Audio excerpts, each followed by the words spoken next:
Yes po, isang magandang araw po. Pass muna po sa politika mga kabarangay. Akin po lamang na i-share po sa inyo yung ating mga gold collections po na ating naipon. Ang mga nakikita po ninyo, yan na lamang po yung natira na mga alahas po natin. Dahil po sabi ko nga po, nalulong po tayo sa scatter mga kabarangay. At ngayon lang po tayo nakakabawi at mabuti na lamang po naka-recover po tayo. Natigil po natin ito kahit po napakahirap dahil addict na po tayo sa larong ito.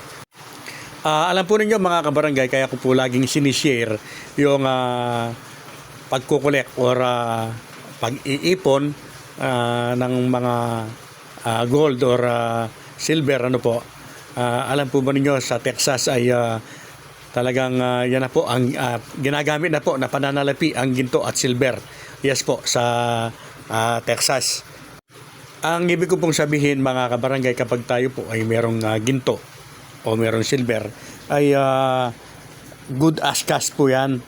Anytime po pwede na po nating lalong-lalo na po yung ginto anytime po ay pwede po nating isanlayan at pwedeng ibenta po sa kapwa-tao po natin.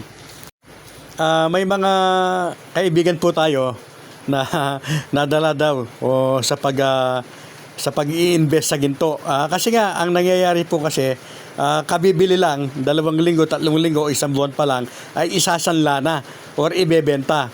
Natural po mga kabarangay kapag kabibili lang natin, long term po kasi yan, long term investment kung tawagin. Siyempre po yung pagkakabili natin ay talagang lugi po tayo after a month lang or a year na ibebenta or isasangla po natin. Lugi po talaga tayo mga kabarangay. Makakabawi lamang po tayo dahil long term nga 2 to 3 years po ng pagkakabili po natin ay malaki-laki na po yung agwat ng pagkakabili sa pwede natin siyang ibenta or pwede po nating isangla. At wag din pong iisipin yung sasabihin ng ibang tao. Ako po kasi dahil mahilig po talaga ako sa mga alahas mula pagkabata ay pag nagsuot po talaga ako patong-patong po. So marami po tayong naririnig na mayabang, may hepa at ang iba naman po ay lagi pong sinasabi ma-hold up ka sana. Mga salita po ng mga taong inggit na inggit po. Ang katotohanan po mga kabarangay, kapag tayo po ay may ipon po na ginto o silver ay yan ay laan po sa anumang pwedeng mangyari sa atin. Pwedeng kapag tayo po ay nangangailangan sa oras ng kagipitan ay hindi na po tayo manghihiram, nandyan na po yan.